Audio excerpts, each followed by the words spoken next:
Okay, we are live. We are running late. I'm at the beach. That's the problem. And, it's just another day in paradise, July 22nd, Digital Roundtable. We have a great guest today. But before we get going, let's have our own John Sibley Butler to play some music. I owe a lot to Louisiana for making boyhood dreams come true. When I was a boy, I learned to make money, and I learned that God loved rich folks too. And I love that land, Caucasian country, little churches and little towns too. Little city churches and old tall towns. Louisiana, this one's for you. Woo! Woo!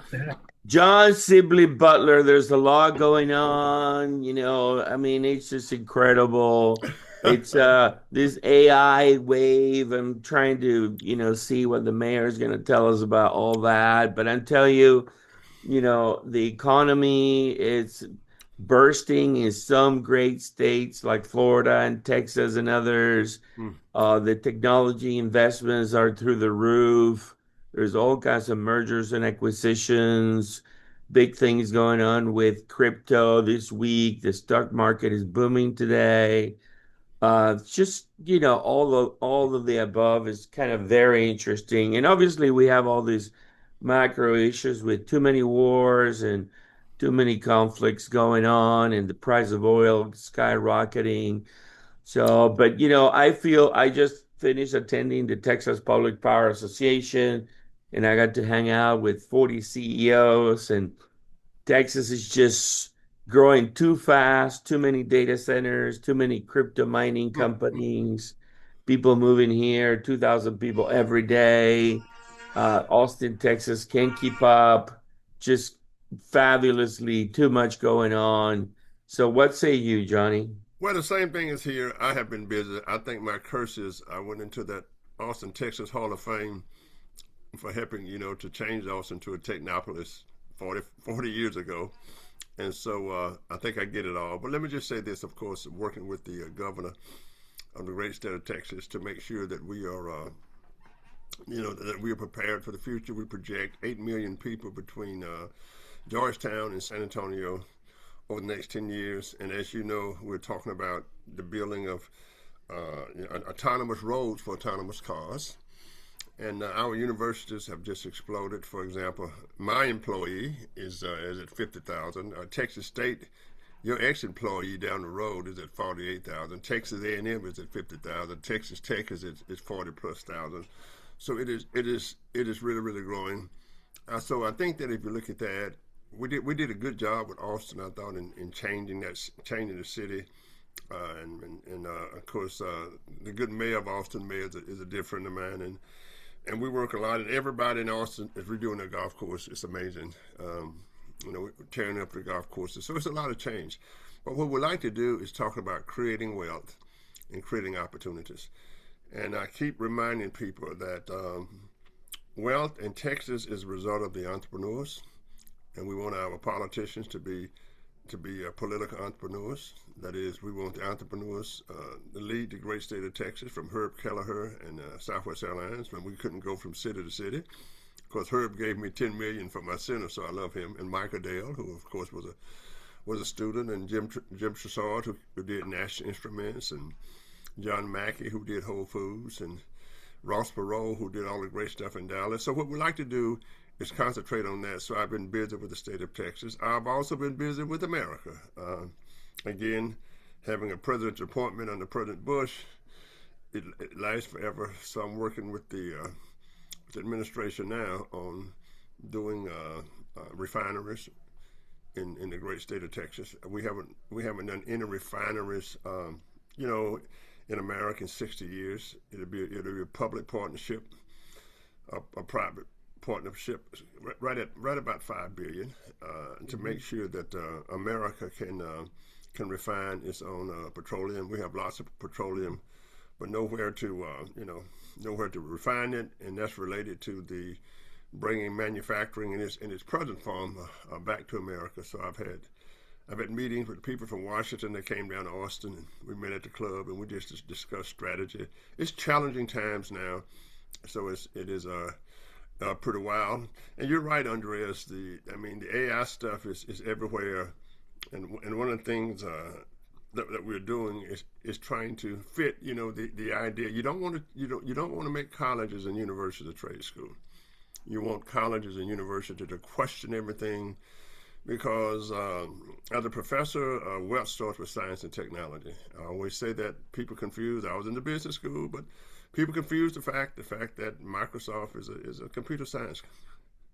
And my gosh, and the discussion we had with the biology and how biology is trying to replace medicine, the new stuff in biology, quantum Hmm. biology is trying to replace how we treat the human body. So that's all good. I have been trying to have a little fun, getting back to the to trying to get back to the golf course. Although the course in my hometown, right here in Austin where I live, is being torn up, but I do belong to the Austin Golf Club. So I need to get back out there. And in addition to that, I'm on the foundation board at my undergraduate alma mater, not my graduate, which is Northwestern Chicago.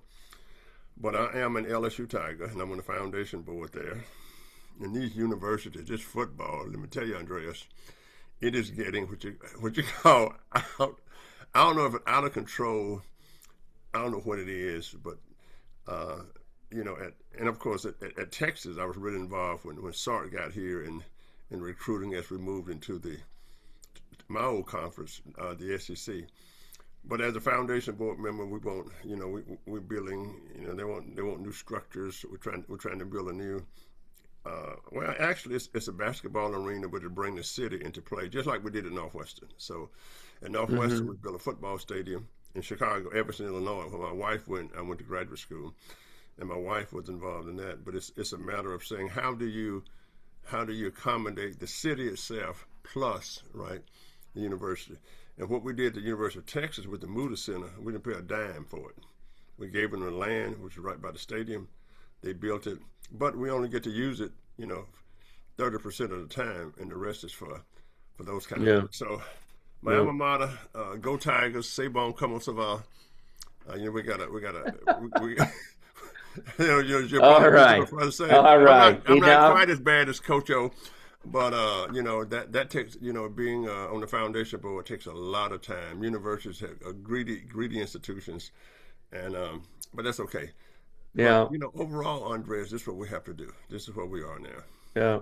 Well, See, let me introduce our guest because okay. I think we're very lucky to have Mayor Bruce Rector, who happens to be Johnny, a very, very, very, you know, what I would call Midwest grown, with Southern values, home run American guy. He was born in Anderson, Indiana. I've been there.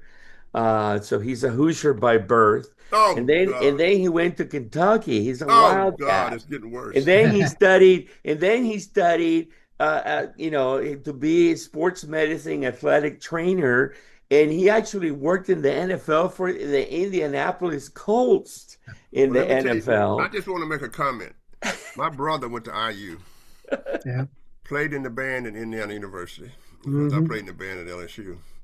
And when I was ninth and 10th grade, matter of fact, when Kennedy was shot, I was up there preparing for the Indiana Purdue football game, living in the Kappa Alpha Psi fraternity house. They have never had a football team in my life and your That's life, true. and they win the damn national championship. The only Yeah. thing they know how to do is race bicycles. I used to go up there. But what a gorgeous campus. But that's how college ball is. I cannot believe it. Sing a song for Indiana, Indiana. Because I was going to go to school there till I learned out how bad the sports were. But they had a good basketball team. So anyway, let me finish the introduction, Johnny, because Bruce is a legal eagle. He got a law degree from the Kentucky, and then he, in 2015 moved to Clearwater and whatever, started running for all kinds of things, and now he's the mayor and he's doing all kinds of amazing things. So welcome, Bruce. It's great to be here. The Honorable Mr. Mayor Bruce Rector. And we talked to so many superstars, and really I feel like, I've been to Clearwater a few times, and it's a great winter baseball town. Uh, and uh, and there's a lot going on. You guys got a huge strategic plan, development downtown or redevelopment of downtown, the new city hall, sustainability action plan, economic development strategic plan, the Clearwater Beach marina replacement. I mean, it's already super beautiful. So now I cannot imagine. Tell us what's going on, Mr. Mayor. Well, we're the third largest city in Tampa Bay. A lot of people don't realize that. We're one of the largest cities in the state of Florida that has a beach and the islands as part of the city. Mm-hmm. Most barrier islands are separate from the cities that they're adjacent to. Fort Myers Beach is separate from the city of Fort Myers. Miami Beach is separate from the city of Miami. On and on. St. Petersburg, St. Pete Beach separate from St. Petersburg. But for us, we're blessed with having that part of our larger city. It helps a lot when you have two hurricanes in 2 weeks because we were able to put resources out there on the beach to help recover much Right. faster than some of our barrier island smaller communities were able to do. We didn't Mhm. wait for help; we helped ourselves, and being part of a larger municipality helped us do that. So, like you said, we've got a lot going on because we have a lot of opportunity here in Clearwater to. We've always been known as bright and beautiful, and we hope to make it more brighter and beautiful than ever. Absolutely, absolutely. Well, And that's then, I was reading and looking at your stuff, and you have a great website. And I was looking at what's going on with your advanced manufacturing and the tech hub and all these national brands, and how you guys are really redefining the city and kind of going into the future and what's happening. And obviously it is a tourist mecca, so no question about that, and all things water related. But tell us what's coming. What have you been driving there, and what is the vision? Yeah, well, we're known for tourism, obviously. We TripAdvisor rankings, which we value because it's based on visitor feedback and visitor experiences. We were ranked the number two beach in America this Hmm. past year and the number 17 beach in the world. We were only one of three United States beaches listed in the top 24, La Jolla Hmm. in San Diego and Puipu Beach in Kauai. So Hmm. that's always going to be our breadwinner. We put Hmm. a lot of money into resorts and built that up over the last 15 years to really be an economic driver for the entire Tampa Bay region and the state of Florida. But what Hmm. people don't know is, like you mentioned, GE Vernova Hmm. is manufacturing transformers here in Clearwater, and they keep Hmm. expanding their plant with the growth in the need for electricity. Yeah. We have Monin, which supplies flavorings for beverages. They supply something like 80% of the flavorings for beverages in franchise restaurants in the United States. It's Wow. French, still a French family owned company, but they're Hmm. based here. So we don't have a lot of manufacturing, but what manufacturing we do has a big impact. And then it's in unincorporated Clearwater, but TD SYNNEX is headquartered here as well. So that's a very large company. So we have a beautiful place to visit, but we also have a beautiful place to live, work, and play. And so Hmm. some of these companies, be it manufacturing or services, we're very proud of the impact they're making. The one thing I'd like to share with folks is Arnie Bellini was the founder of ConnectWise. He sold that business and he's been in cybersecurity. He has started an initiative. He donated some money to the University of South Florida to create a center for cybersecurity there. He has a vision that one day we become, instead of Tampa Bay, Cyber Bay, and that we become a world headquarters for cybersecurity. We have the personnel, the workforce, available to us by being so close to MacDill Air Force Base and CENTCOM and SOCOM that we have specialized, technology. Those folks leave the military. We hope to tap into their experience, and then we have, in addition to ConnectWise, we have ReliaQuest in Tampa, and uh, Mm-hmm. and then we have here in Clearwater we have Know4.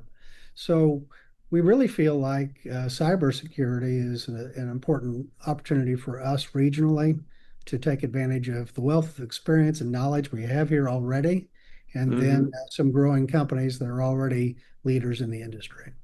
Absolutely, absolutely. And Mr. Mayor, when you look at what's happening in sort of the innovation that is hitting cities, I live in Austin and I walk around and I see Waymos and robo taxis from Teslas and smart street lights and cameras and all kinds of innovation. You can start feeling it. The payment systems, the parking meters. What can you share about how much innovation is going on in Clearwater? Well, to talk about parking, we just changed our ordinance, city ordinance, a couple weeks ago to allow for the mobile apps, which we've been using for a long time. But now, Hmm. you don't. I went to an event in Tampa yesterday, and you don't get a ticket at the gate anymore. You pull in, you pay by phone, and you pull out, and it's all digital. So, Hmm. that I think probably the biggest wake up call or paradigm shift I had on the whole technology being introduced in our society was we take a trip annually as a group of business and government leaders somewhere around the world as Global Tampa Bay. We Hmm. try to pitch ourselves as a region to different markets. We went to Ireland this year, London the previous year, but 2 years ago we went to British Columbia to Vancouver, and we Hmm. visited the University of British Columbia, and Hmm. they're working on one of these supercube computers that is supposedly will change the world someday if anybody ever gets one Hmm. completed. It could think so fast it could cure cancer is the hope. A lot of Hmm. it's and so the professor, the scientist, is talking us through the impact of this and the things it can do would just completely change the world. Yeah. But we asked him, we said, how close is this? He said, well, we're not quite there yet. He said, but the real impact you need to think about is AI. Hmm. He says that is going to change the world around you faster than you think. Hmm. And this has been a couple of years ago, but he said, in a year or two, I will not be hiring computer programmers. So if you've got a student who's studying that, a child that's studying that, they might think about a backup plan for a career because Hmm. AI is going to make computer programming and that career obsolete. Uh, Sure. and uh, there's a man working on and a team working on, there are only like 5 or 6 places in the world working on these supercomputers. And Hmm. out of all that, he really, got us focused on how quickly AI is already changing our communities. And Sure. for us here in Clearwater, and I know other mayors throughout the country, we really want to use AI as best we can to reduce the cost of local government to taxpayers, because many of them are having trouble with their electric bills and property taxes, and anything we can do to make local government more efficient and serve them Hmm. better through artificial intelligence, we want to do that. We have to be careful about Sure. privacy and information, but I think it's a real opportunity for us to serve citizens better. Absolutely. Johnny? Yeah, Your Honor, I've been working with cities, basically all my life, doing research and doing the DuPort also, and was, one of the architects, if you will, of Austin, Texas, and watched it go from a city of, we just had the University of Texas here in state government, and that was it. And I certainly know your city, having been to the Outbowl 1,000 times with LSU, right, and played a lot of golf there. My question to you is, and as you look at your city, as you look at Tampa, and you said it earlier, it's a regional thing. I mean, you have to take a regional when you think about it. How do you think about jobs for the future? Because I think tourism will increase.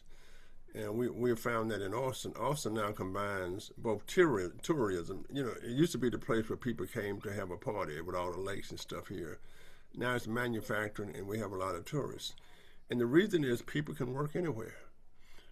All right, so I have tons and tons of college friends who hang out at Dustin, but they might work in New Orleans. Right, so how do you see remote work? That is, people who come to your city to live, but really might work in Atlanta or indeed might work in New York. And my other question I have, do you have an influx of New Yorkers from your to your city? Because we think that what we've done in Texas is we brought Y'all Street, Rick Perry, my good friend, Yeah. did Y'all Street, and we're trying to lure, if you will, Goldman Sachs to Texas. So how do you see the movement of people and how your city will change? So we've gone from 250,000 here to an area of, I don't know, 3 million and more in Austin. How do you see that, Your Honor? It's been a little, it's already changed our community. Clearwater, maybe more than any other city in Tampa Bay. And our challenge is we are the most, Pinellas County, is where Clearwater sits, is the most densely populated county in the state of Florida. It's the smallest county geographically and the most Mm-hmm. densely populated. So other than building up, we don't have anywhere, we can't build new subdivisions. So we have the housing inventory we have. And what happened Mm-hmm. after the pandemic was, yes, we had quite a few buying property here from New York, New Jersey, Connecticut, the Northeast, and working remotely. The challenge has been that uh, they have increasingly shrunk our housing inventory available for essential workers and workforce to the folks that work here locally in Clearwater, including our hospitality industry. So more and more, it's become too expensive for them not just to live in Clearwater, but in our county. So a lot of our hospitality industry Uh-oh. is from adjacent counties. So you know, and the prices went up considerably over the last 2 or 3 years. So workforce Mm-hmm. housing is probably our greatest challenge with what you just said, because Mm-hmm. we can't spread out. We can only build up, and we can't build up fast enough to keep pace with what's being eaten up with folks who are moving here, working remotely. We've got Vanguard and BlackRock buying residential homes and Mm-hmm. leasing them. And then we've got short-term rentals. We've got folks using them for vacation rentals. So Can yeah, you go vertical, Mayor? we can. You know, it's a little like he was sharing about his experience in Texas. The folks Mm-hmm. that live here are not necessarily crazy about that because they think we have Sure. too many people on our roads already.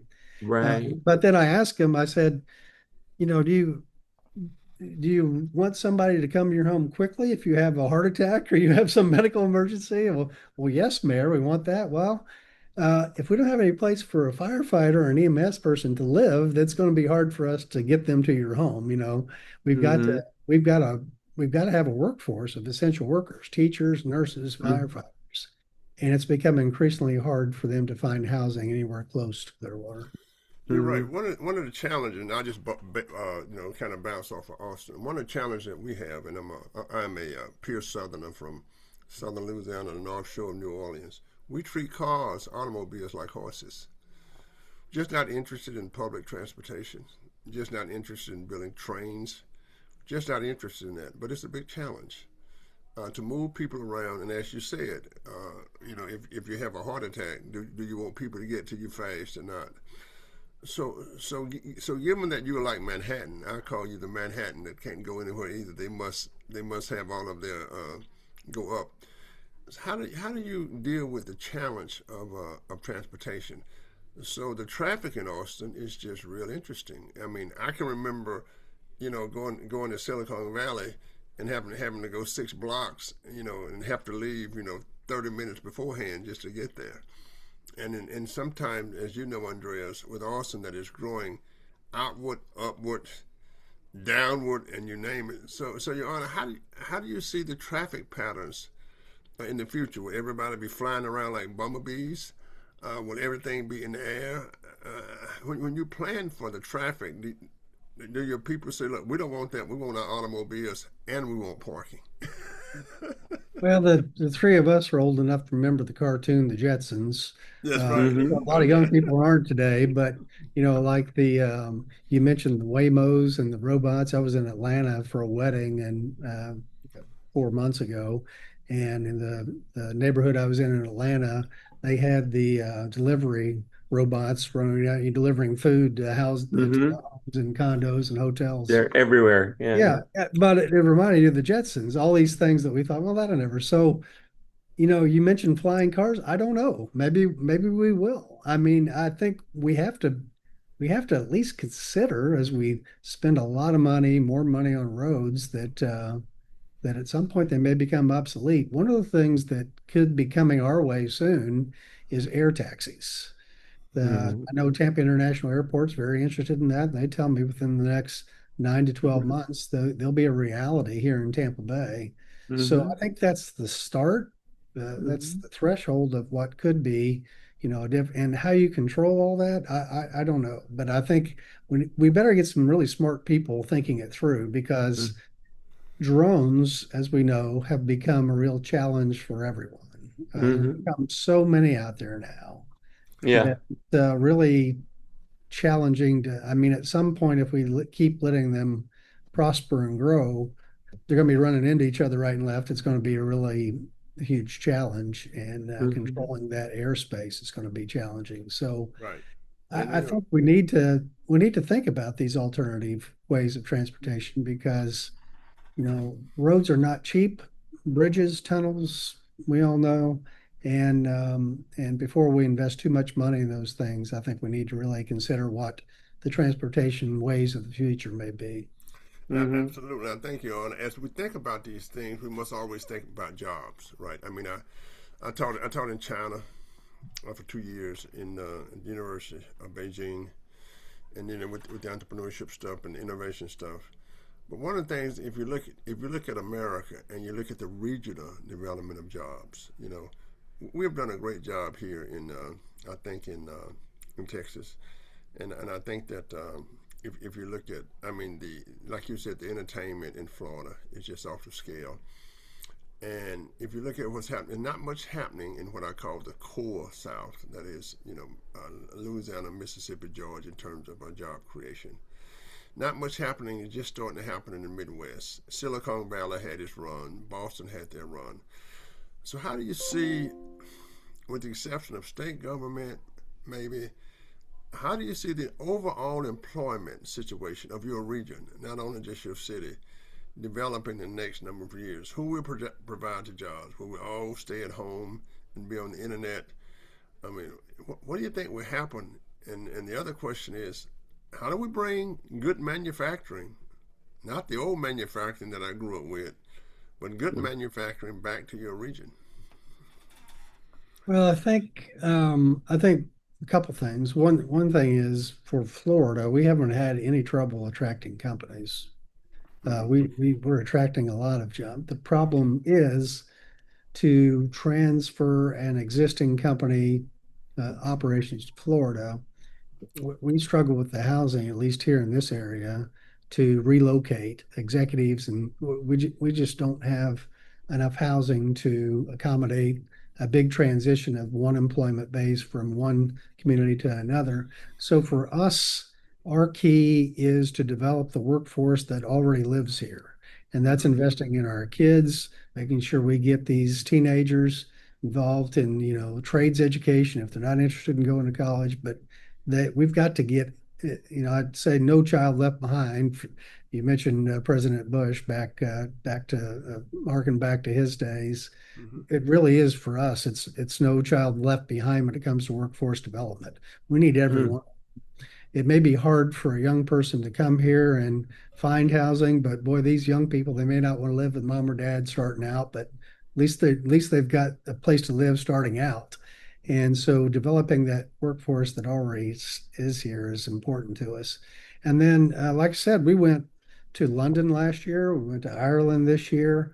I think for us and U.S. manufacturing in general, I don't know if we'll ever get back what is left here and has gone to Mexico, gone to some of these countries south of us, but even gone over to Asia.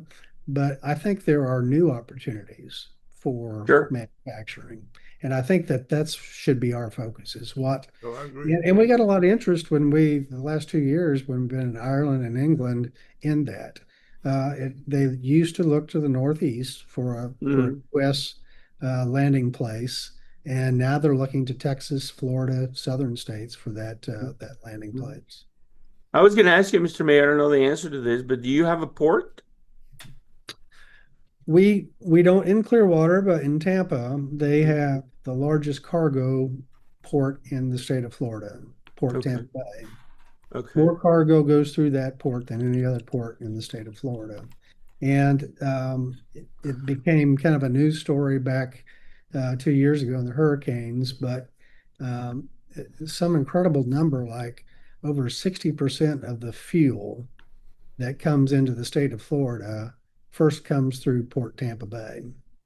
There's a pipeline that runs the center of the state and from Port Tampa Bay, and it's a significant cargo and materials port. Mm. Right. You know, Right. speaking of hurricane, me being a Southern Louisiana boy, I was always looking at technology, and I ran into a guy in Florida, and he has a technology. It's like logo blocks. I mean, he's got it. I mean, he's got it patent and everything, and it's such that if there's a hurricane, then you can move from your house, and after it's over, you can just sweep the house out and just start living again. You know, it's kind of like the old cinder blocks I used to call in Southern Louisiana, right? And I think what we can start doing with the hurricanes is looking toward the new technologies in buildings, right? That will help to understand, how to build. And what we do at my home is just, okay, the hurricane comes and tears everything up, you just build again, right? And wait for it to come again. Have you seen any of that technology at all about houses that can survive, not bringing it off the ground, but in terms of, okay, the water comes in, you have a big flood, you just wash it out and keep going? I've seen it firsthand. Like I said, we recovered in Clearwater a lot faster than a lot of our neighbors Mm-hmm. because about 15 years ago, we adopted a beach by design concept where we have almost every flag for Marriott and Hilton, all the name brand hotels out there on Clearwater Beach now. And part of it is that we made a decision to increase our density and our occupancy. So these that brought into these new hoteliers. They built a brand new hotel. They built it up. They built it out of concrete and they built it resiliently. Mm-hmm. So I credit the resources that we put into restoring our beach. We put a lot of city resources into it. We're a bigger municipality. We could do that. But also the fact that we made the choice 15 years ago to be more resilient. Mm-hmm. So, and around the time of Hurricane Andrew back in South Florida years ago, Florida increased its standards for its building codes to put in a lot of these standards that you're talking about. And so those homes that had been built to current Florida building code standards, they came out pretty well. It's these older homes in the 1950s. There was one home out on Clearwater Beach that was 100 years old, a wooden structure that had been moved to Clearwater Beach by boat Mm. 100 years ago. And I can tell you that one didn't do very well. So I think we're on the path there. It's just taking some time for us here in Florida to get particularly our coastal housing inventory more resilient. But we're doing that over time, and I've seen that after the last 2 years, more and more folks are doing what you just talked about.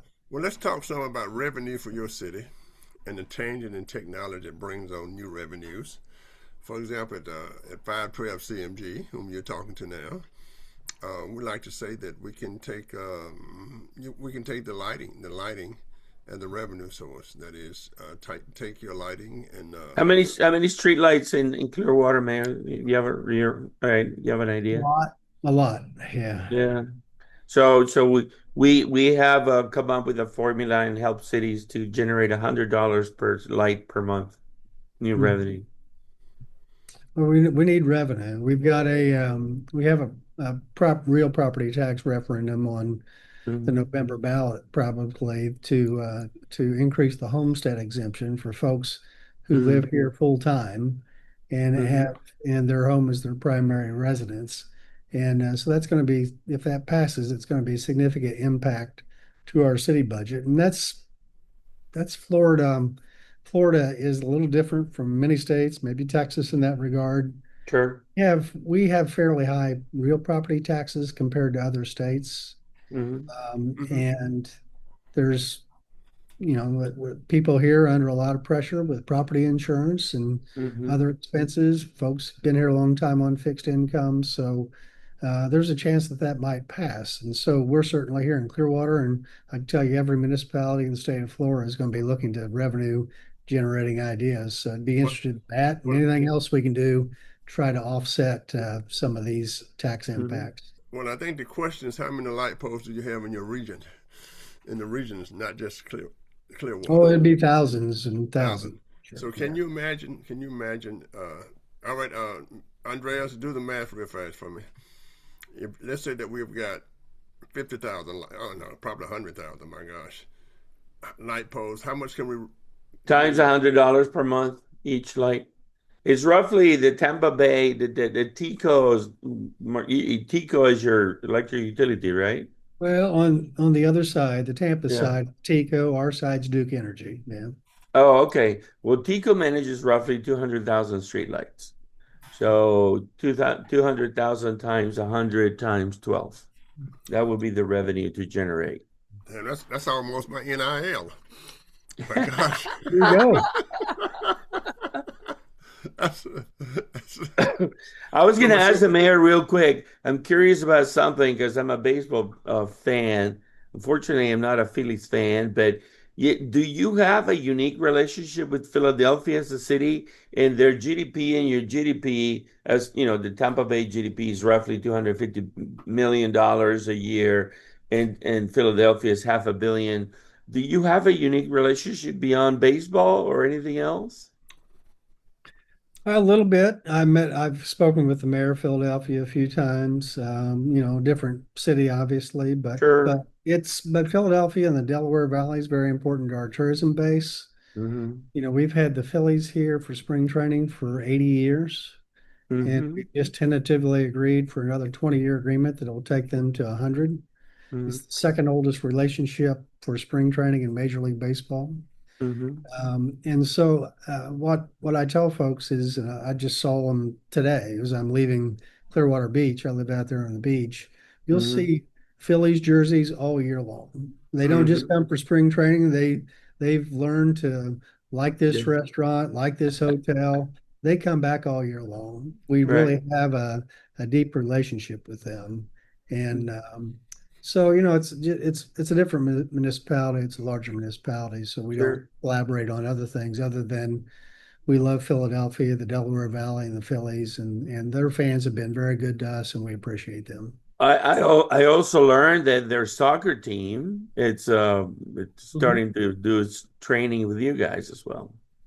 Yes, we've had the Philadelphia Union here for a couple of years, and Hmm. we had the team from Cincinnati Hmm. football club come in too. So we think that, we've talked with the county. We think there's an opportunity for Major League Soccer to develop the same kind of winter Hmm. training, maybe shorter, maybe not as big Sure. as Major League Baseball, but we think there's an opportunity for Major League Soccer to have a similar Sure. preseason training activity here.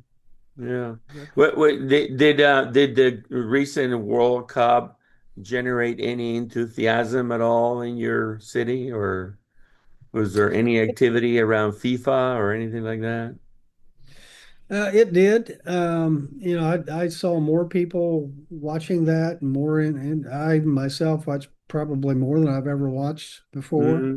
Also Hmm. went to an event last night for the ReliaQuest Bowl, and then the SEC Southeastern Conference football media days were here, and I went to an event for them Sunday. And a lot of us enjoyed the FIFA event, but they're ready for some real tackle football, and they're looking forward to football season. So I think it probably interested a lot of Americans in it. Probably Hmm. more will watch than previously did, but I don't think it's going to replace our love for American football.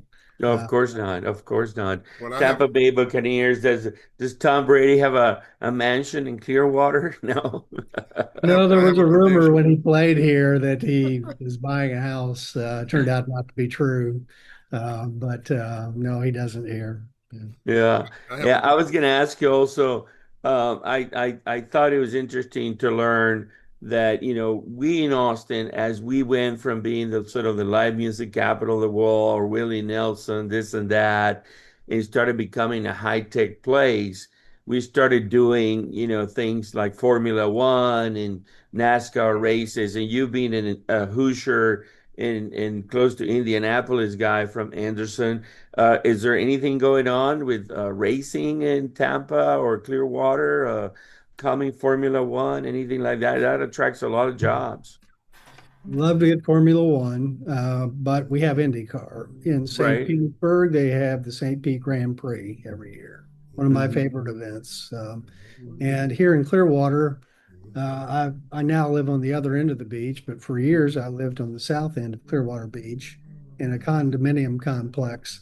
And I learned that Mario Andretti Oh, had a unit in our complex. uh-huh. His mother had bought it back when the 1980s when it first was built, and he kept Uh-huh. that in his family. So I went down to our private beach back there in Hmm. at Clearwater Point one Thanksgiving Day, and Hmm. there at the edge of the beach was Mario Andretti, Michael Andretti, and Marco Andretti, three race Oh car wow. drivers, Oh all wow. gathering for a little family get together there at the end of our little private beach. So That's awesome. I grew up on IndyCar racing in Indianapolis, and I love that event every year in St. Petersburg. Yeah, absolutely. Mayor, what's in front of you the next 6 months? What's going on that we should know? But we're just trying to inspire more development here. We have an aging building inventory, housing inventory, and Hmm. revitalizing our entire city. We get a lot of attention on downtown Clearwater. We get a lot of attention on Clearwater Beach, but we have a whole big footprint to the rest of the city that has a lot of opportunity as well too.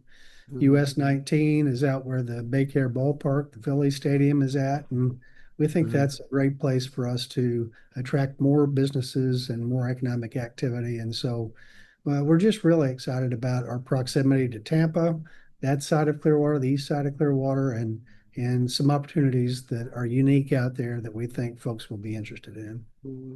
Anything going on that you can share on renewable energies or energy storage, solar, anything that you guys are doing on that? We just installed solar panels on another library here in Clearwater, a countryside library.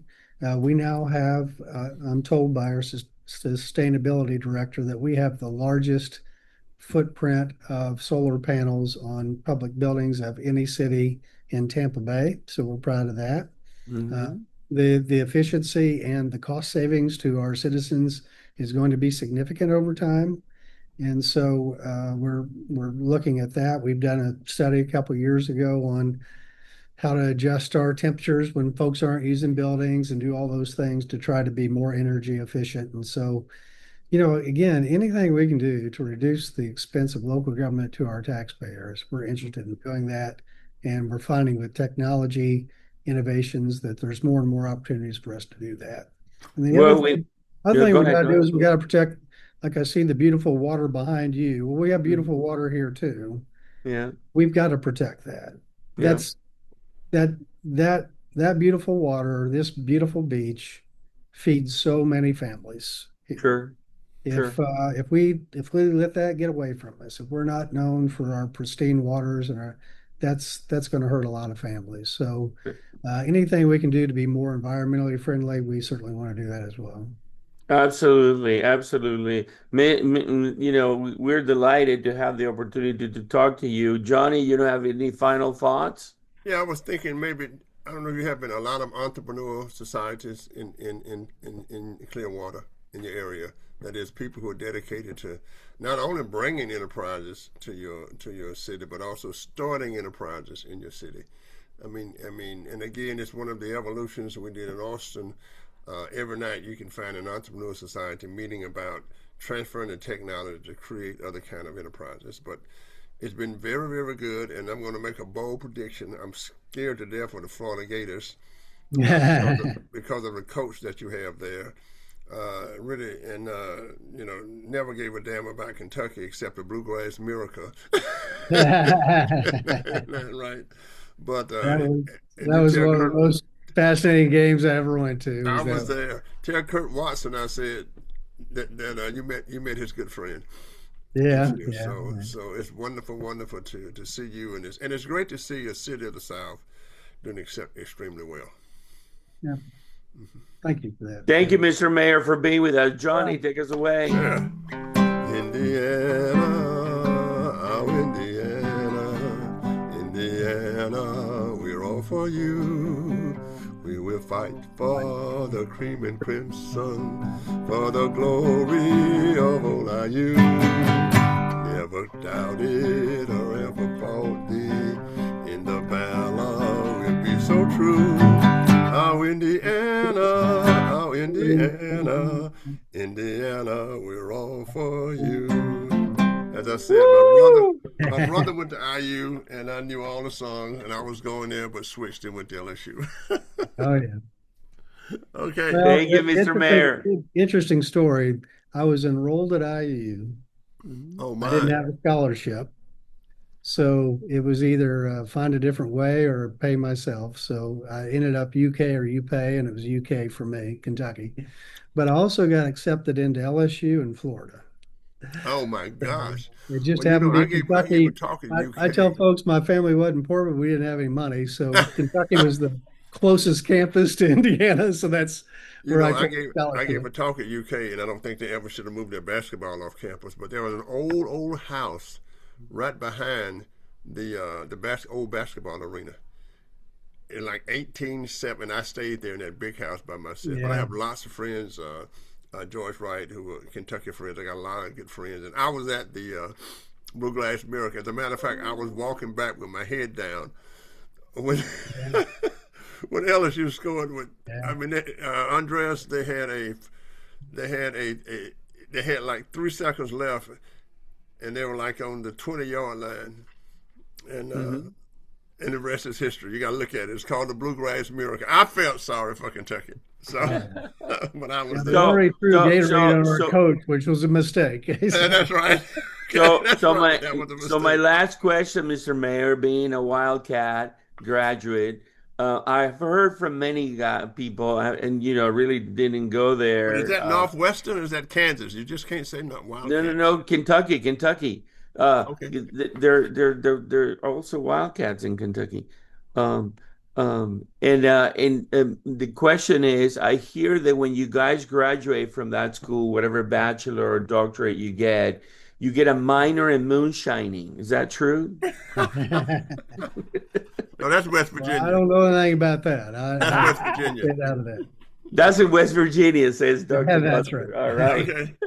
All right. Go Cats. Bye, Okay. Okay, take care. guys. Good to Bye talk bye. to you. Thank you. Thank you.